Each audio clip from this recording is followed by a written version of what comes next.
ओम शांति। आज 11 अप्रैल 2022 दिन सोमवार की साकार मुरली। आइए अब सुनते हैं मीठे बाप दादा के मधुर महावाक्यों को। मीठे बच्चे, तुम्हारी बुद्धि में सारा दिन सर्विस के ही ख्यालात चलने चाहिए। तुम्हें सबका कल्याण करना है क्योंकि तुम हो अंधों की लाठी। प्रश्न: ऊंच पद पाने के लिए मुख्य कौन सी धारणा चाहिए? उत्तर: ऊंच पद तब मिलेगा जब अपनी कर्मेंद्रियों पर पूरा कंट्रोल होगा। अगर कर्मेंद्रियां वश नहीं, चलन ठीक नहीं, बहुत अधिक तमन्नाएं हैं, हबच अर्थात लालच है, तो ऊंच पद से वंचित हो जाएंगे। ऊंच पद पाना है तो माता पिता को पूरा फॉलो करो, कर्मेंद्रिय जीत बनो। गीत: नयनहीन को राह दिखाओ प्रभु। ओम शांति। प्रदर्शनी के लिए यह गीत बहुत अच्छा है। ऐसे नहीं, प्रदर्शनी में रिकॉर्ड नहीं बजाए जा सकते। इस पर भी तुम समझा सकते हो क्योंकि पुकारते तो सब हैं, परंतु यह नहीं जानते हैं कि जाना कहाँ है और कौन ले जाएगा। जैसे कि ड्रामा अथवा भावी वश भक्तों को भक्ति करनी है। जब भक्ति पूरी होती है तब ही बाप आते हैं। कितने दर दर भटकते हैं, मेले मलाखड़े लगते हैं, दिन प्रतिदिन वृद्धि को पाते जाते हैं। श्रद्धा से तीर्थों पर जाना भटकना चलता ही आता है। बहुत समय हो जाता है तो भी गवर्नमेंट स्टैंप आदि बनाती रहती है, साधुओं आदि के भी स्टैंप बनाती है, बर्थडे मनाते हैं। यह सब है रावण राज्य का अथवा माया का भभका। उनका भी मेला मलाखड़ा चाहिए। आधा कल्प से तुम रावण राज्य में भटकते रहे। अब बाबा आकर रावण राज्य से छुड़ाए राम राज्य में ले जाते हैं। दुनिया यह नहीं जानती कि आपे ही पूज्य, आपे ही पुजारी। यह महिमा किसकी है? पहले 16 कला संपूर्ण पूज्य रहते हैं, फिर 2 कला कम हो जाती है तो उनको सेमी कहेंगे। फुल पूज्य, फिर 2 कला कम होने से सेमी पूज्य कहेंगे। तुम जानते हो पुजारी से फिर पूज्य बन रहे हैं, फिर सेमी पूज्य बनेंगे। अब इस कलयुग के अंत में हमारा पुजारी पने का पाठ खत्म होता है। पूज्य बनाने के लिए बाबा को आना पड़ता है। अब बाबा विश्व का मालिक बनाते हैं। विश्व तो यह भी है, वह भी होगी। वहां मनुष्य बहुत थोड़े होते हैं, एक धर्म होता है, अनेक धर्म होने से भी हंगामा होता है। अब बाबा आया है लायक बनाने। जितना बाबा को याद करेंगे उतना अपना भी कल्याण करेंगे। देखना है कि कल्याण करने का कितना शौक रहता है। जैसे आर्टिस्ट हैं, उनको ख्याल रहता है ऐसे ऐसे चित्र बनाएं जिससे मनुष्य अच्छी रीति समझ जाए। समझेंगे हम बेहद के बाप की सर्विस करते हैं। भारत को स्वर्ग बनाना है। प्रदर्शनी में देखो कितने ढेर आते हैं, तो प्रदर्शनी के लिए ऐसे चित्र बनाएं जो कोई भी समझ जाए कि यह चित्र एक्यूरेट रास्ता बताने वाले हैं। मेले मलाखड़े आदि जो हैं वह तो उनके आगे कुछ भी नहीं है। आर्टिस्ट जो इस ज्ञान को समझते हैं उनकी बुद्धि में रहेगा। ऐसे ऐसे चित्र बनाएं जो बहुतों का कल्याण हो जाए। रात दिन बुद्धि इस बात में लगी रहे। इन चीजों का बहुत शौक रहता है। मौत तो अचानक आता है। अगर जुत्ती आदि की याद में रहे मौत आ गया तो जुत्ती जैसा जन्म मिलेगा। यहाँ तो बाप कहते हैं देह सहित सबको भूलना है। यह भी तुम समझते हो कि बाप कौन है। कोई से पूछो, आत्माओं के बाप को जानते हो? कहते हैं नहीं। याद कितना करते हैं, मांगते रहते हैं। देवियों से भी जाकर मांगते हैं। देवी की पूजा की और कुछ मिल गया तो बस उन पर कुर्बान हो जाते हैं। फिर पुजारी को भी पकड़ लेते हैं, वह भी आशीर्वाद आदि करते हैं। कितनी अंधश्रद्धा है। तो ऐसे ऐसे गीतों पर प्रदर्शनी में भी समझा सकते हैं। यह प्रदर्शनी तो गांव गांव में जाएगी। बाप गरीब निवाज है, उन्हों को जोर से उठाना है, साहूकार तो कोटों में कोई निकलेगा। प्रजा तो ढेर है, यहाँ तो मनुष्य से देवता बनना है। बाप से वर्षा मिलता है। पहले पहले तो बाप को जानना चाहिए कि वह हमको पढ़ाते हैं। इस समय मनुष्य कितने पत्थर बुद्धि हैं, देखते भी हैं, इतने सेंटर्स पर आते हैं, सबको निश्चय है बाप टीचर सतगुरु है, यह भी समझते नहीं है। एक दूसरा गीत भी है कि इस पाप की दुनिया से, वह भी अच्छा है। यह पाप की दुनिया तो है ही। भगवानुवाच, यह आसुरी संप्रदाय है, मैं इनको दैवी संप्रदाय बनाता हूँ। फिर मनुष्यों की कमेटियां आदि यह कार्य कैसे कर सकती? यह तो सारी बात ही बुद्धि की है। भगवान कहते हैं तुम पतित हो, तुमको भविष्य के लिए पावन सो देवता बनाता हूँ। इस समय सभी पतित हैं। पतित अक्षर ही विकार पर है। सतयुग में वॉइसलेस वर्ल्ड थी, यह है विशेष वर्ल्ड। कृष्ण को 16,108 रानियां दे दी हैं, यह भी ड्रामा में नोंद है। जो भी शास्त्र बनाए हुए हैं उनमें ग्लानि कर दी है। बाबा जो स्वर्ग बनाते हैं उनके लिए भी क्या क्या कहते हैं। अभी तुम जानते हो बाबा हमको कितना ऊंच बनाते हैं, कितनी अच्छी शिक्षा देते हैं। सच्चा सच्चा सत्संग यह है, बाकी सब है झूठ संग। ऐसे को फिर परम पिता परमात्मा आकर विश्व का मालिक बनाते हैं। बाप समझाते हैं बच्चे, तुमको अब अंधों की लाठी बनना है। जो खुद ही सज्जे नहीं हैं वह फिर औरों की लाठी क्या बनेंगे। भल करके ज्ञान का विनाश नहीं होता। एक बारी माँ बाप कहा तो कुछ ना कुछ मिलना चाहिए, परंतु नंबरवार पद तो है ना। चलन से भी कुछ मालूम पड़ जाता है, फिर भी पुरुषार्थ कराया जाता है। ऐसे नहीं जो मिला सो ठीक। पुरुषार्थ से ऊंच प्रालब्ध मिलनी है। बिगर पुरुषार्थ तो पानी भी ना मिले। इसको कर्म क्षेत्र कहा जाता है।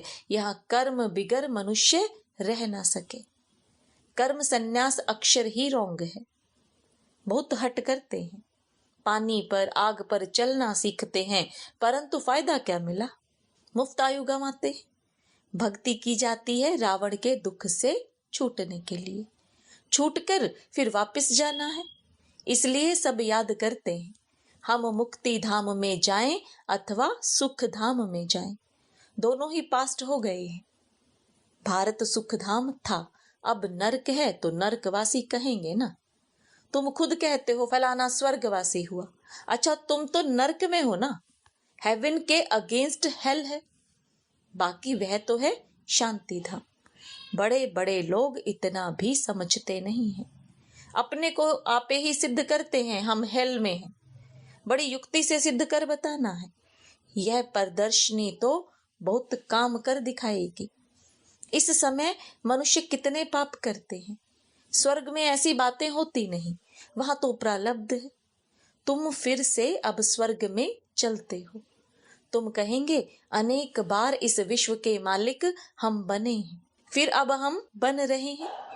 दुनिया में किसी को भी पता नहीं, तुम्हारे में भी कोई समझते हैं इस खेल से कोई छूट नहीं सकते। मोक्ष भी मनुष्य तब चाहते हैं जब दुखी होते हैं। बाबा तो कहते हैं अच्छी रीति पुरुषार्थ करो, माँ बाप को फॉलो कर अच्छा पद पालो, अपनी चलन को सुधारो। बाप तो राह बताते हैं, फिर उस पर क्यों नहीं चलते हो? जास्ती तमन्नाएं नहीं रखनी चाहिए।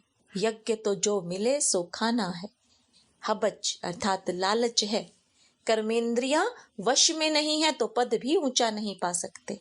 तो ऐसे ऐसे गीत प्रदर्शनी में बजाए उस पर तुम समझा सकते हो। तुम हो शिव बाबा के परिवार। शिव बाबा के ऊपर तो कोई है नहीं और सबके ऊपर तो कोई ना कोई निकलेंगे। 84 जन्म में दादा बाबा भी 84 मिलते हैं।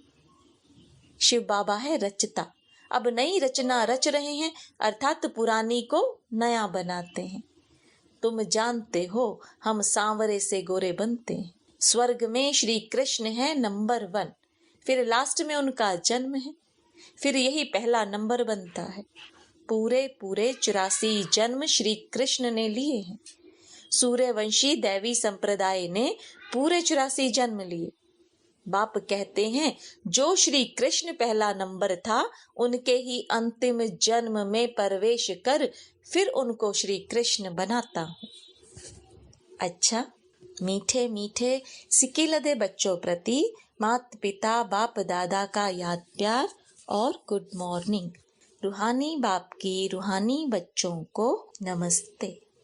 रूहानी बच्चों की रूहानी बाप दादा को याद प्यार गुड मॉर्निंग और नमस्ते।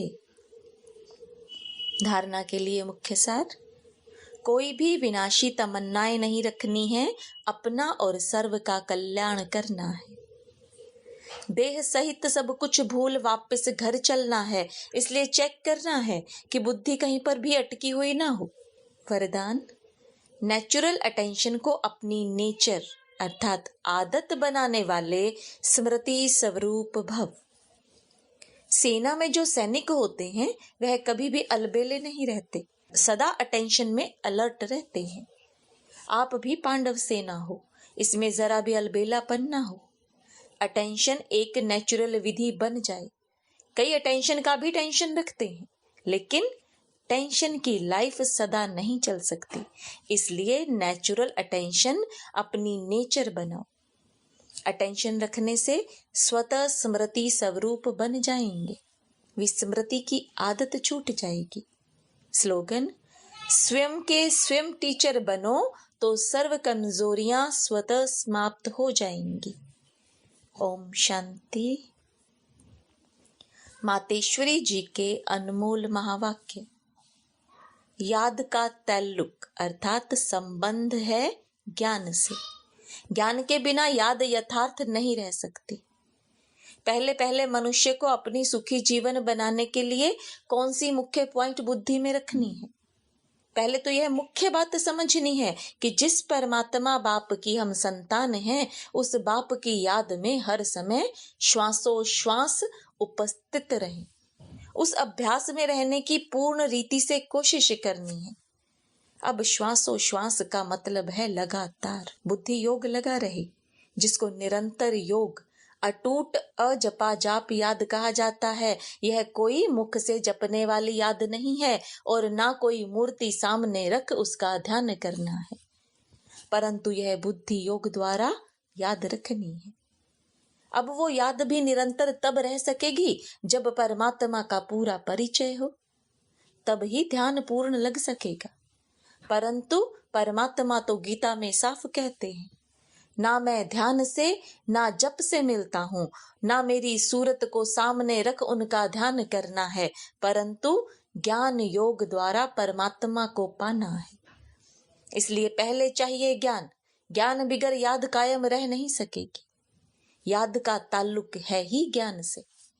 अब ज्ञान से चाहे मन से कल्पना करें व बैठकर दर्शन करें, अगर उस देखी हुई चीज का भी पहले ज्ञान होगा तब ही योग और ध्यान ठीक लग सकता है। इसलिए परमात्मा कहते हैं, मैं कौन हूं, मेरे साथ कैसे योग लगाना है उसका भी ज्ञान चाहिए। ज्ञान के लिए फिर पहले संग चाहिए। अब यह सब ज्ञान की पॉइंट्स बुद्धि में रखनी है, तब ही योग ठीक लग सकेगा। सृष्टि की आदि कैसे होगी? मनुष्य पूछते हैं कि परमात्मा ने सृष्टि कैसे रची, आदि में कौन सा मनुष्य रचा। अब उसका नाम रूप समझना चाहते हैं। अब उस पर उनको समझाया जाता है कि परमात्मा ने सृष्टि की आदि ब्रह्मा तन से की है। पहला आदमी ब्रह्मा रचा है, तो जिस परमात्मा ने सृष्टि की आदि की है, तो अवश्य परमात्मा ने भी इस सृष्टि में अपना पार्ट बजाया है। अब परमात्मा ने कैसे पार्ट बजाया? पहले तो परमात्मा ने सृष्टि को रचा, उसमें भी पहले ब्रह्मा को रचा, तो गोया पहले ब्रह्मा की आत्मा पवित्र हुई, वही जाकर श्री कृष्ण बनी। उसी तन द्वारा फिर देवी देवताओं के सृष्टि की स्थापना की। तो दैवी सृष्टि की रचना ब्रह्मा तन द्वारा कराई। तो देवी देवताएं का आदि पिता ठहरा ब्रह्मा। ब्रह्मा से श्री कृष्ण बनता है, वही श्री कृष्ण का फिर अंत का जन्म ब्रह्मा है। अब ऐसे ही सृष्टि का नियम चलता आता है। अब वही आत्मा सुख का पाठ पूरा कर दुख के पाठ में आती है, तो रजो तमो अवस्था पास कर फिर शूद्र से ब्राह्मण बनती है। तो हम हैं ब्रह्मावंशी, सो शिववंशी सच्चे ब्राह्मण। अब ब्रह्मावंशी उसको कहते हैं जो ब्रह्मा के द्वारा अविनाशी ज्ञान लेकर पवित्र बनते हैं। ओम शब्द का यथार्थ अर्थ।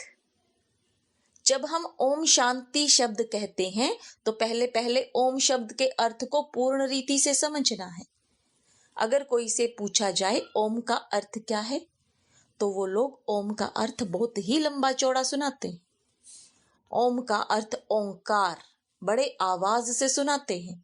इस ओम पर फिर लंबा चौड़ा शास्त्र बना देते हैं, परंतु वास्तव में ओम का अर्थ कोई लंबा चौड़ा नहीं है। अपने को तो स्वयं परमात्मा ओम का अर्थ बहुत ही सरल और सहज समझाते हैं। ओम का अर्थ है मैं आत्मा हूं, मेरा असली धर्म शांत स्वरूप है। अब इस ओम के अर्थ में उपस्थित रहना है, तो ओम का अर्थ मैं आत्मा परमात्मा की संतान हूं। मुख्य बात यह हुई कि ओम के अर्थ में सिर्फ टिकना है, बाकी मुख से ओम का उच्चारण करने की जरूरत नहीं है। यह तो बुद्धि में निश्चय रख कर चलना है।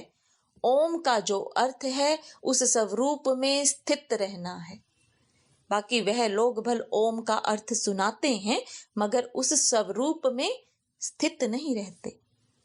हम तो ओम का स्वरूप जानते हैं, तब ही उस स्वरूप में स्थित होते हैं। हम यह भी जानते हैं कि परमात्मा बीज रूप है और उस बीज रूप परमात्मा ने इस सारे झाड़ को कैसे रचा हुआ है, उसकी सारी नॉलेज हमें अभी मिल रही है। अच्छा, ओम शांति।